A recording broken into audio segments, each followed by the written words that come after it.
Jean 16, verset 33.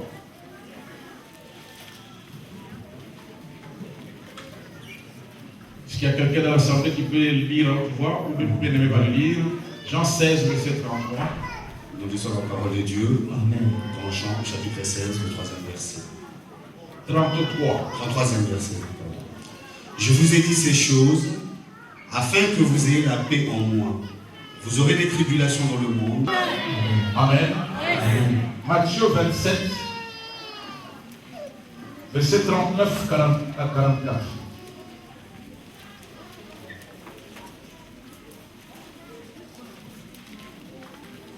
Nous lisons à partir du verset 39 à 44.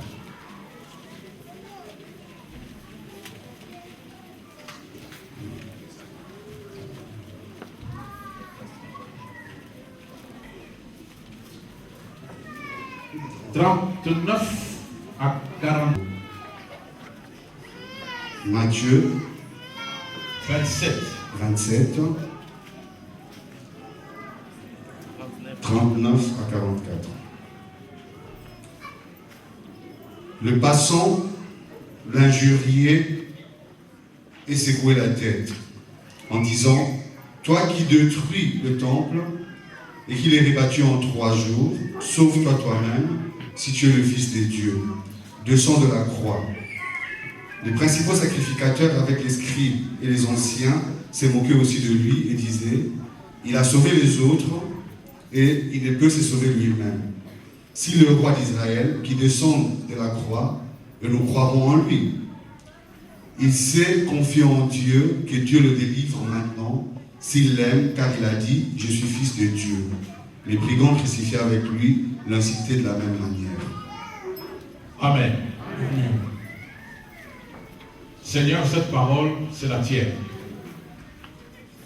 Tu nous as dit: ta parole est esprit et vie. Et nous te croyons. Et cette parole, ce matin, étant esprit et vie, puisse changer nos vies, puisse faire croître l'œuvre dans la foi. Car tu as dit: si vous avez la foi comme un grain de sénévé, il a cette montagne, ôte-toi des larmes et jette-toi dans la mer. Si vous ne doutez de rien, vous le verrez s'accomplir. Que ta parole s'accomplisse ce matin dans cette assemblée. C'est dans le nom de Jésus que nous avons ainsi prié. Et l'assemblée dit Amen. Amen. La victoire dans la sphère royale. Et longa ezali penza na lolenge na mokonzi. C'est lui qui a reçu la mission de délivrer. C'est lui qui a reçu la mission de ressusciter les morts. C'est lui qui a reçu la mission de proclamer le royaume. Et c'est lui qui a dit: j'ai vaincu le monde. Est en train de mourir. Pasteur, c'est lui qui a laissé le message. J'ai vaincu le monde. Est en train de mourir. Est en train de s'éteindre.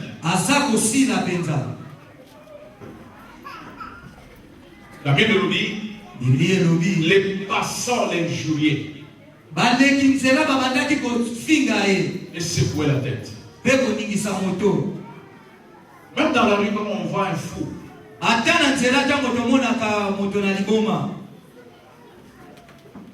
on ne se moque pas de lui. Mais Jésus, le Fils de Dieu, qui a opéré tant de miracles, des miracles incroyables, et qui a déjà vaincu le monde, est en train de mourir. Quand Pierre a entendu que Jésus devrait mourir, Pierre n'a pas cru. Parce que ce n'était pas possible puisse mourir de cette manière. Être livré entre les mains des pharisiens. Être livré entre les mains des ennemis. Personne ne pouvait croire. Mais ce jour-là, celui qui a dit j'ai vaincu est en train de s'éteindre. Le passant les juillet, il s'est moqué de lui. Les principaux sacrificateurs, les scribes et les anciens, s'est moqué de lui. Et il disait, il a sauvé les autres. Il ne peut se sauver lui-même. Si le roi d'Israël qui descend de la croix, et nous croirons en lui. La Bible dit même les brigands crucifiés à ses côtés l'insultaient de la même manière. C'est lui qui a vaincu le monde. Comment s'appelait Eli, Eli lama Shabbatai. Là encore, ceux qui l'ont entendu, ils ont encore augmenté la fréquence de leurs insultes. Voilà, il est en train d'appeler Eli. Celui qui a vaincu le monde est en train de mourir. Celui qui a dit j'ai vaincu, prenez courage, est en train de s'éteindre comme un petit feu.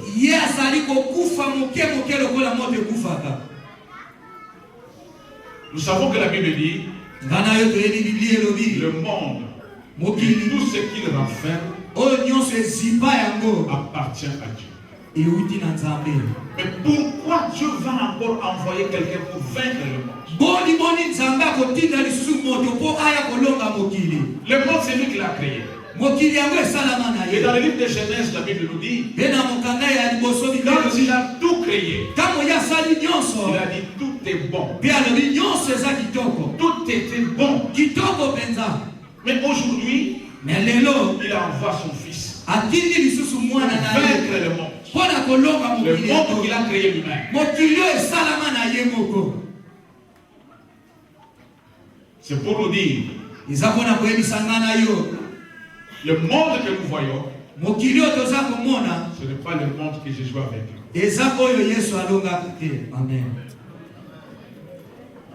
Après la chute, l'homme a perdu le pouvoir. L'homme a perdu son identité.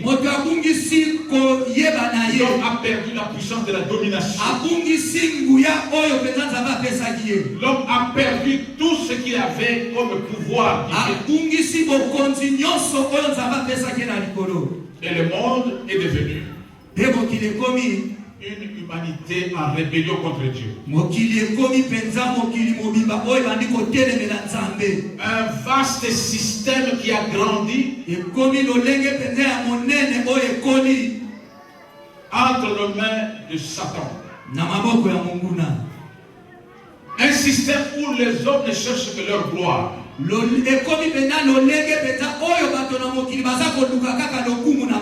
humanité dont l'ennemi Satan est devenu le prince illégitime.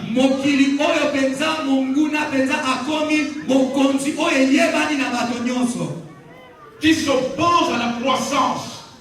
La croissance du peuple de Dieu. La croissance de l'œuvre de Dieu. Nous avons une assurance ce matin. Jésus dit, la parole déclare, l'œuvre prospérera entre ses mains. Tu ne peux prospérer qu'en Jésus-Christ. La Bible nous donne un conseil. Dans 1 Jean chapitre 2. N'aimez pas les mondes. N'aimez pas les mondes. Dans 1 Jean chapitre 2. À partir du verset 15 jusqu'au verset 17. Je vais lire pour l'attention de l'Assemblée. 1 Jean chapitre 2. verset 15 jusqu'à 17.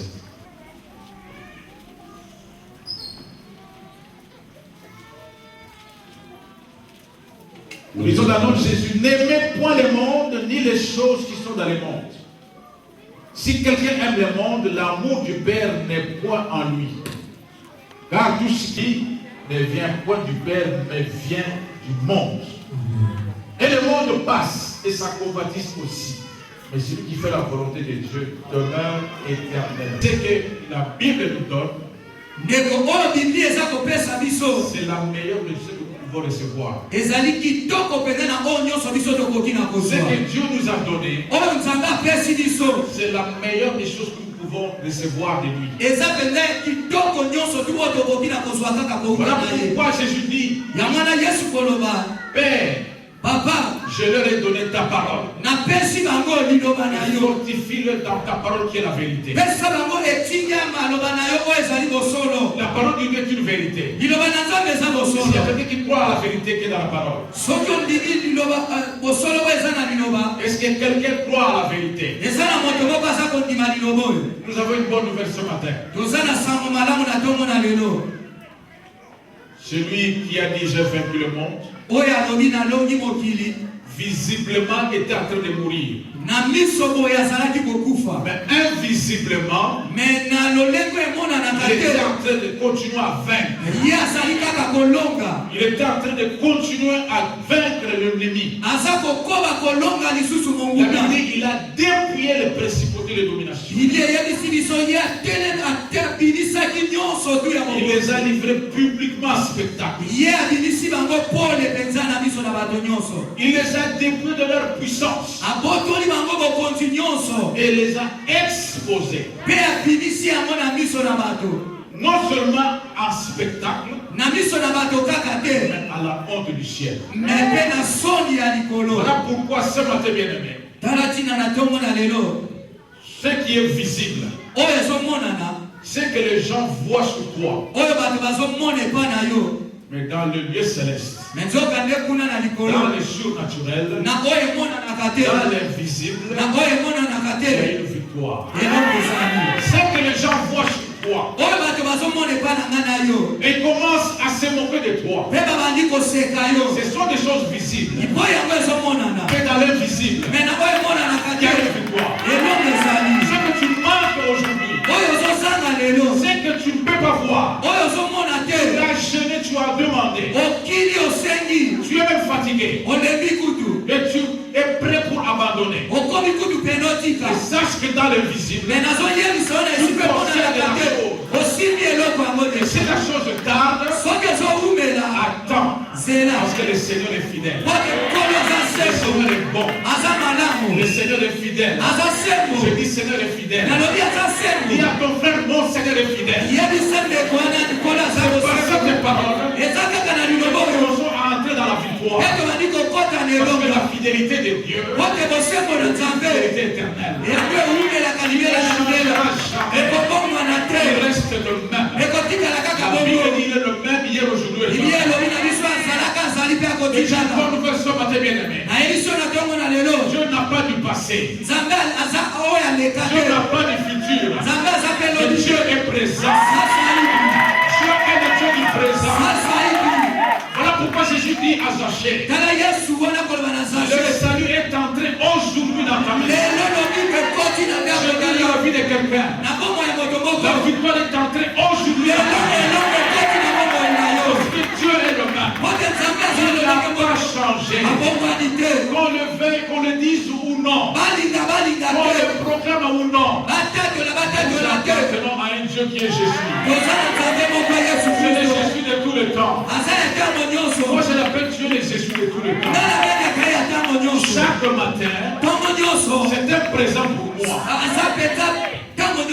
Et quand c'est un présent pour moi, j'ai tout pleinement avec lui.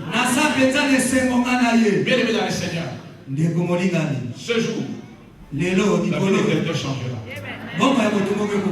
Quelqu'un croit que sa vie changera. Je vais vous donner une histoire. Je vais vous raconter une histoire. Un berger avait beaucoup de brebis.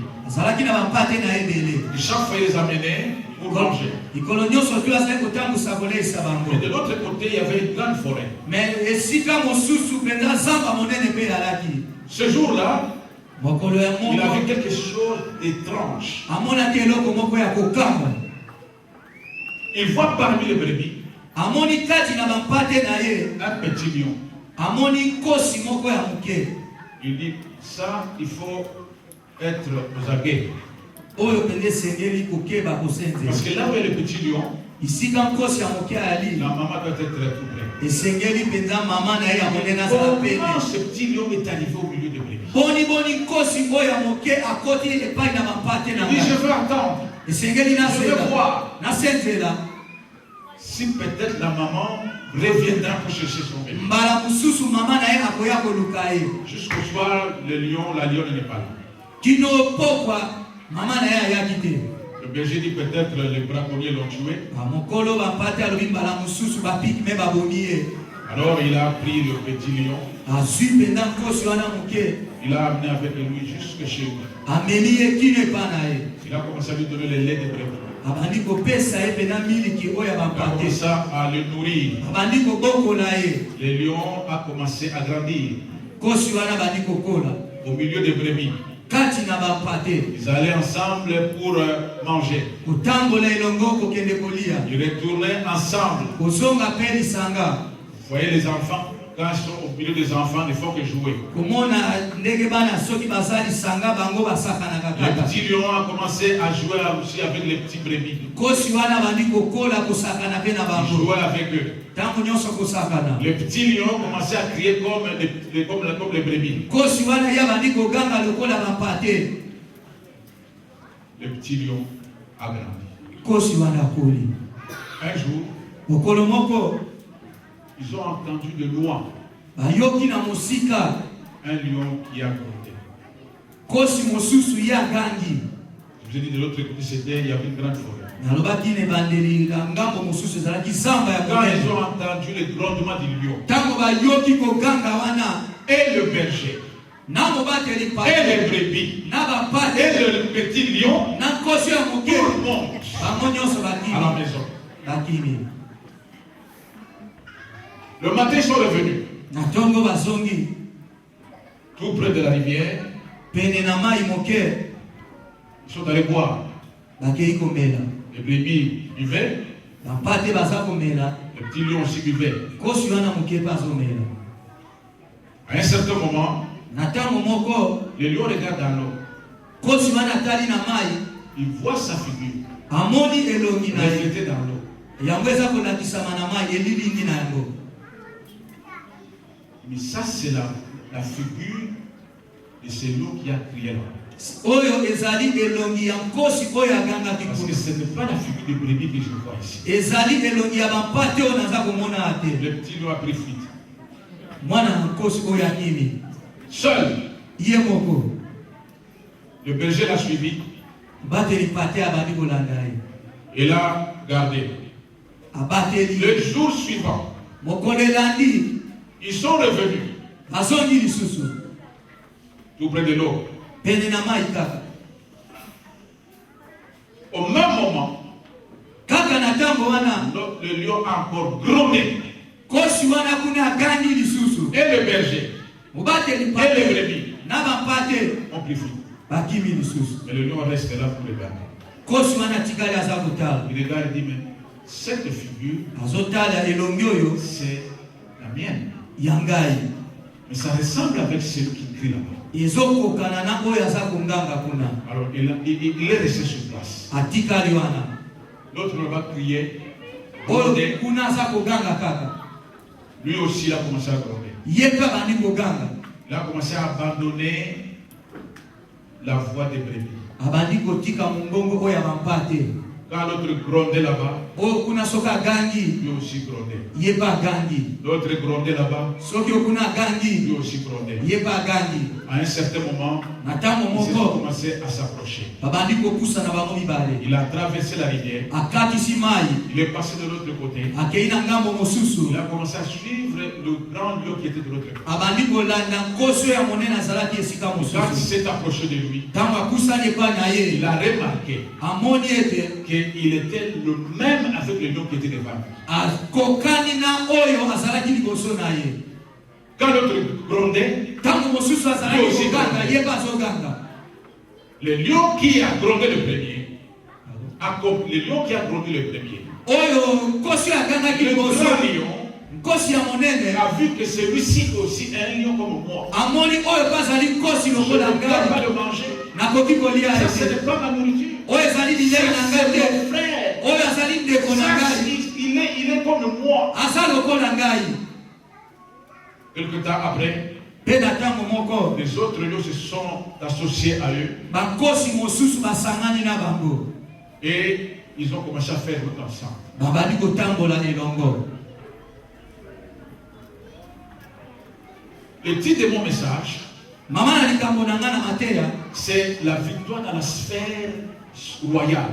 elonga kuna na mboka likolo Bien aimé, c'est que nous sommes, ndeko oyo biso tozali nous avons la victoire en Christ Jésus. toza na elonga na yesu kristo Tout ce qui est visible, nyonso ezomonana tout ce qui se fait dans ce monde, nyonso ezosalama na ce mokili sont oyo des choses qui ne sont pas dans la volonté de Dieu. eza makambo oyo eza na mokano ya Il y a nzambe beaucoup de te choses qui arrivent dans des églises eza na makambo ezokoma na qui baeklesia ne sont pas dans la volonté de Dieu. eza na mokano na nzambe Mais te Dieu nzambe permet azopesa nde nzela esala Pourquoi? mpo na nini pour voir, mpo na kotala tester, pour komona nous mettre à l'épreuve. mpo na kotia biso Voir penani si mpo na nous allons makambo rester fermes kotala soki totelemi ngwi avec la parole.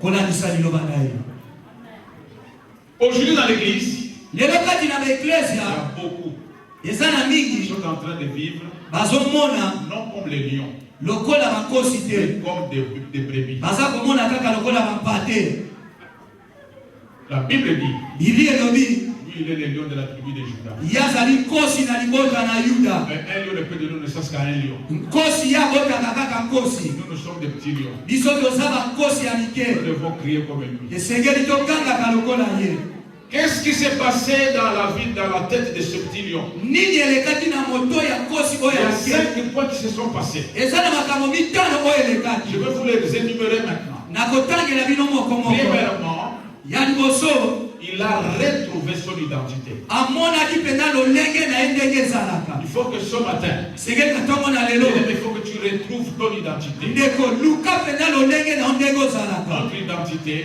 lolenge na biso c'est l'identité de ceux qui sont nés de Dieu. ezali mpenza baoyo babotami na nzambe Celui qui est né de Dieu triomphe du monde. biblia eyebisi biso oyo abotami na nzambe alongi Nous mokili triomphons de la pauvreté. Nous sommes triomphants dans la pauvreté. tolongi mpenza bobola Nous sommes triomphants dans le système du monde. tolongi mpenza lolenge mokili ekotambola Triomphants dans des maladies. tolongi mpenza bokono Nous sommes triomphants dans tout ce qui est contre la volonté de Dieu. tolongi mpenza nyonso oyo eza kosalama na mokano ya Parce que la nzambe Bible dit, biblia elobi le châtiment qui nous donne la paix mpenza pasi oyo eza kopesa biso est dina tombé sur lui. eutaki epa na Par ye ses meurtrissures, na makila na ye nous te avons été guéris. tobikisamaki Je proclame la guérison ce matin dans cette assemblée. nakatoli mpenza lobiko lelo ya Quelqu'un est kesa malade, je proclame la guérison. soki moko aza na bokono lobiko Reçois la guérison ce matin. yamba yango bisika Parce ozali que c'est biblique. po yango ekomani C'est divin. yango euti C'est na la volonté nzambe de Dieu. mokano na nzambe Jésus est venu yesu non ayaki seulement nous donner le salut, ayaki te mpo kaka toso mais lobiko pour nous guérir. mpo na kobikisa Parce que biso la Bible dit, po biblia elobi il nous a rachetés asombi de la biso malédiction de la gloire. wana mpenza na oyo ya mibeko La maladie n'est pas de la volonté de Dieu. maladi eza mokano na nzambe te La maladie, ça ne vient pas de Dieu. yango eutaka na nzambe te Sinon, nde Jésus n'allait pas céder son dos à la flagellation. yesu alingaki apesa mokongo na ye na pasi wana Il a nyonso laissé te son dos livré à la flagellation. apesi mokongo na ye mpenza enyokwama Pour que cette prophétie s'accomplisse. po te lisakoli oyo ekokisama Je proclame la guérison ce matin dans la vie de quelqu'un. natatoli mpenza lobiko na bomo ya moto Parce que la parole de Dieu le dit. po te liloba na nzambe elobi Je proclame la délivrance dans la vie de quelqu'un ce matin. Parce que la Bible déclare qu'il nous a délivrés de la puissance des ténèbres. Il nous a transportés dans le royaume du Fils de son amour. Est-ce que quelqu'un croit qu'il est l'enfant de Dieu? Alléluia. Est-ce que quelqu'un croit qu'il est vraiment un enfant de Dieu? Quelqu'un croit qu'il est né de Dieu? Je te déclare triomphant ce matin. Au nom de Jésus-Christ, je condamne toutes les paroles qui ont été dites dans ta vie. Aujourd'hui, il y a beaucoup d'enfants de Dieu qui, dans leurs rêves, on les menace. Dans leurs rêves, on les combat. Et le matin, ils cherchent le pasteur. J'ai connu une soeur qui a fait 14 ans. Il y a 14 ans, elle ne peut pas dormir. Chaque nuit, avant de dormir, elle préfère rester assise. Si tu vas la visiter, ou elle a des visiteurs, elle va allonger la conversation. Le temps passe. Parce que dès qu'elle entre dans ta chambre, c'est un combat qui commence. Un homme vient pour la battre. C'était une étudiante à l'université. Et quelquefois, elle voit vraiment qu'on lui a donné un coup de bâton sur le bras. Et le matin, il va se réveiller. Le bras, la main est gonflée. Et le monsieur lui disait, toi, tu dois tout faire. Tout ce que tu feras, tu ne réussiras jamais. Même à l'université, tu ne réussiras pas. Elle peut sortir très bien de sa maison. Elle arrive au niveau de l'université. Elle est malade. Elle a la fièvre. Elle a le vertige. Rentre à la maison. Je dis bien 14 ans. Il est allé voir les musulmans. On lui a donné un seau. Il prend de l'eau, met dans le seau. Derrière la porte de ta chambre. On lui a donné le verset du Coran. On lui dit, mets ça dedans dans ce seau-là. Quand les démons vont voir ce verset du Coran,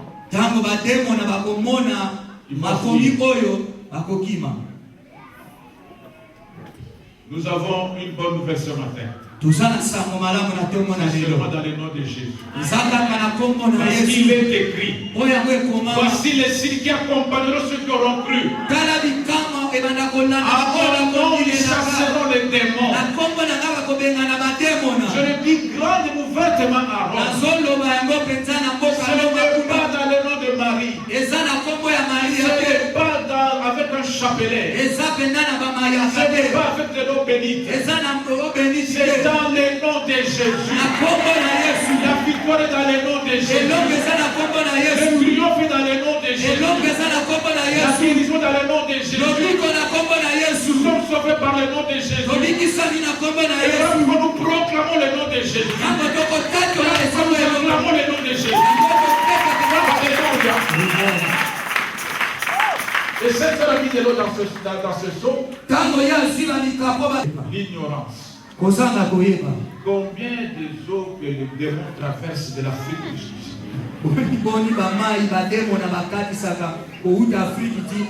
Cette étendue de la mer ne fait pas peur aux démons. Les démons vont avoir peur de cette eau. Cette quantité insignifiante.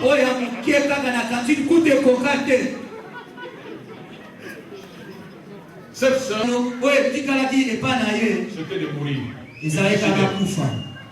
Si elle trouvait un fiancé, soki azwi mobandami un mois après, sanza kaka moko le garçon lui dit, je veux vraiment, je sens mon amour envers toi. mobandami wana koloba nde naza na bolingo mpenza kati na ngai, Mais il y a quelque chose qui me pousse, qui me repousse. kasi eza na eloko moko eza kotindika ngai. Alors je préfère qu'on puisse laisser les choses comme ça. Nga namoni tokabwana kaka boye.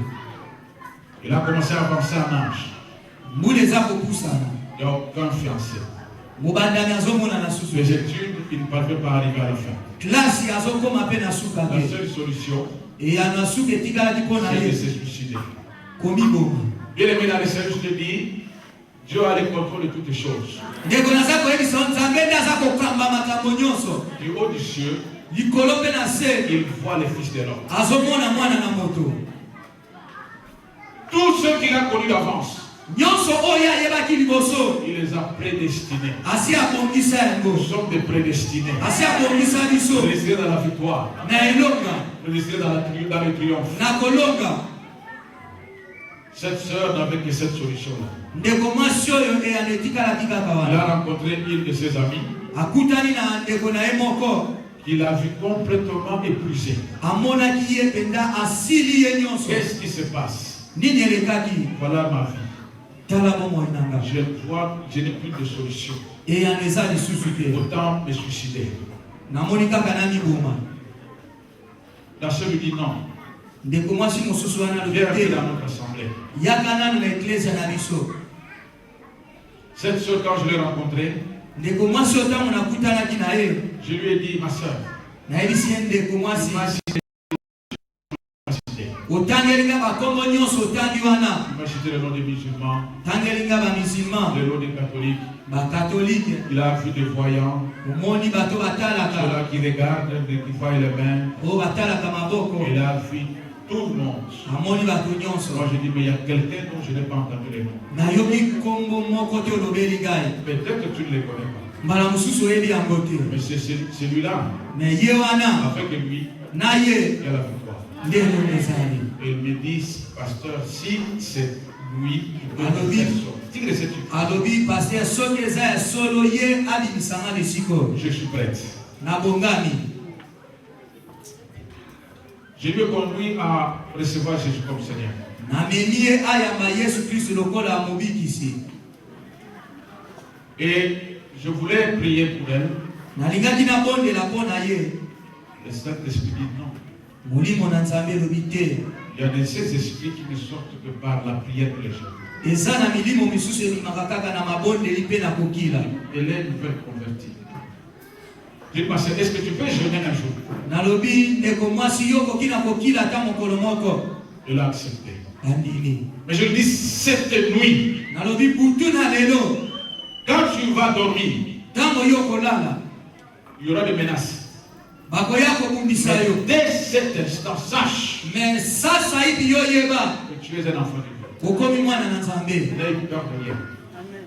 N'aie peur de rien. kobanga eloko Et te, de qui que ce soit. ata nini eya, Voici la parole, l'arme que je te donne. tala ebundeli oyo napesi yo. Jésus nous a laissé cette arme. yesu atikelanga na yo ebundeli yango, En son nom, nous chasserons les démons. na kombo na ye tokobenga na milimo mabe. Si cet homme vient proclamer la parole, soki moto aye loba liloba oyo, et la même nuit, butu wana kaka cet homme est arrivé. moto yango mpe aye, Il lui a posé la question. atuni ye motuna, Où est-ce que tu étais? yo ozalaki wapi, Où est-ce que tu étais parti? yo okendaki wapi. Il a soulevé la main pour la battre. atomboli loboko mpo Cet abeta homme a ye. dit non, mama alobi te, au nom de Jésus. na kombo na yesu. Tu dis quoi? olobi nini? J'ai dit au nom de Jésus. na kombo na yesu. Recule parce que je ne suis plus la même. zonga mpote naza lisusu ngai J'ai une autre tokanisaka, identité. nazwi lolenge na ngai ya solo. Quand elle a commencé à proclamer le nom de Jésus, ntango ye abandi kotatola kombo na yesu, elle a dit, il a vu cet homme s'enfuir amoni moto oyo abandi kokima, et disparaître. abungi Par la sainte citation du nom de Jésus. kaka na kotanga kombo ya yesu kristo. Et le jour de la prière est arrivé, une semaine après. mokolo na mabondeli ekomi, 3 heures de prière et de délivrance pour cette soeur. tozwaki mpenza ntango molai ya koumela na mabondeli Il ngonga était misala. devenu comme un morceau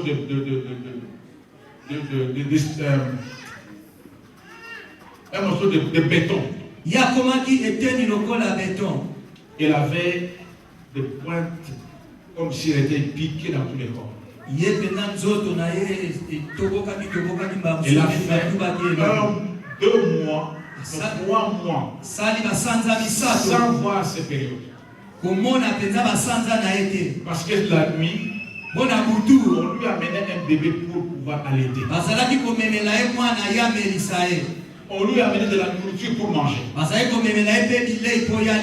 Et elle refusait. Quand elle refusait, on l'a tapée. Quand elle est devenue enfant de Dieu, quelque chose s'est passé dans sa vie. Elle a été délivrée. La même nuit, elle a dormi pendant 8 heures. Et aujourd'hui, elle est dans l'église. Elle a terminé les études. À cause de Jésus. Elle a retrouvé son identité. Le petit lion a retrouvé son identité. La première des choses, retrouver l'identité. Quand il a entendu cette voix, il a commencé à examiner dans sa tête. Le troisième point, il a pris une décision. Il s'est levé.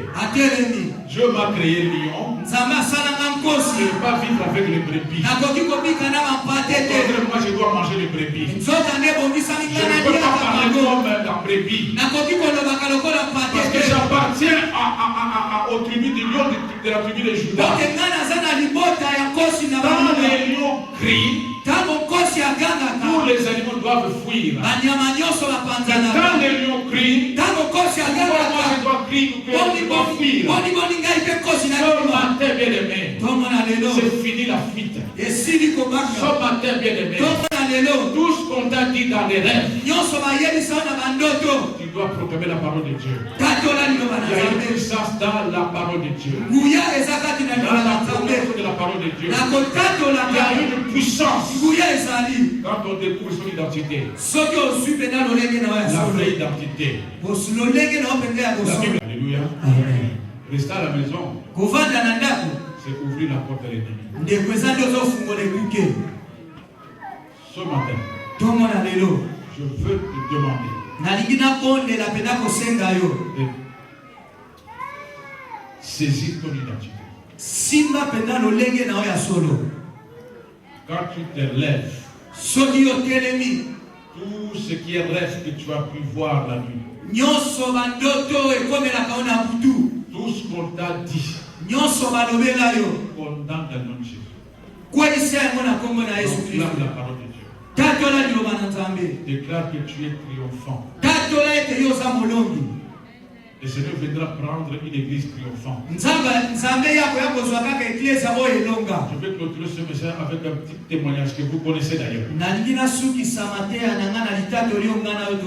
Qui connaît le pasteur Daniel du Nigeria?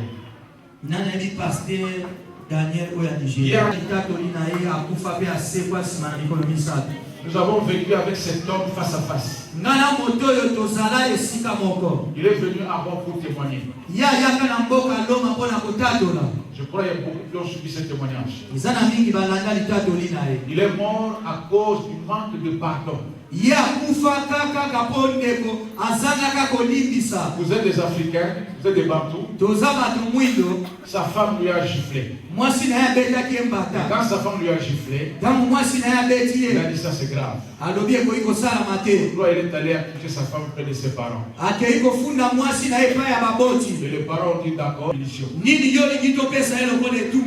dit il faut qu'il vienne rester ici au village pendant une année. La même nuit, la femme lui a demandé pardon. Il a dit non. Je te pardonne pas. Ce que tu as fait chez nous, ça ne se fait pas. Il est allé voir les parents. C'était le vendredi. Sur le chemin de retour, il y a eu un accident. Il est mort. On l'a amené à l'hôpital. Sa femme était à côté.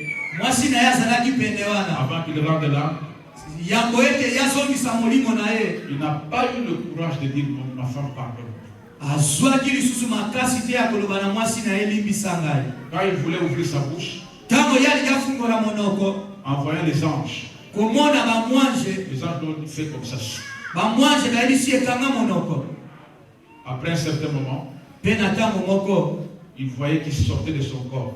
amoni ete azobima kati na nzoto na ye. Il voit vraiment sa femme en train de continuer au nom de Jésus. amoni mpenza mwasi na ye ndenge aza koloba kuna na kombo na Yesu.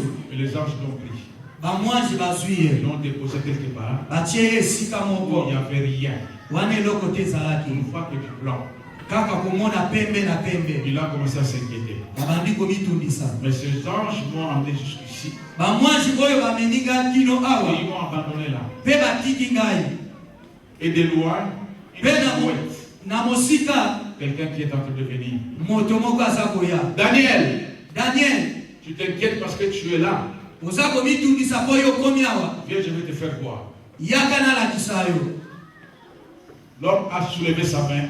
moto wana tomboli loboko na La ye porte s'est ouverte. ekuki ya monene efungwami. Il a vu amoni tous ceux qui meurent dans le Seigneur Jésus, baoyo nyonso bakokufa kati na nkolo habillés en blanc, balati bilamba ya et pembe louer le Seigneur de la même manière. baza kogumbamela nzambe kaka na lolenge moko.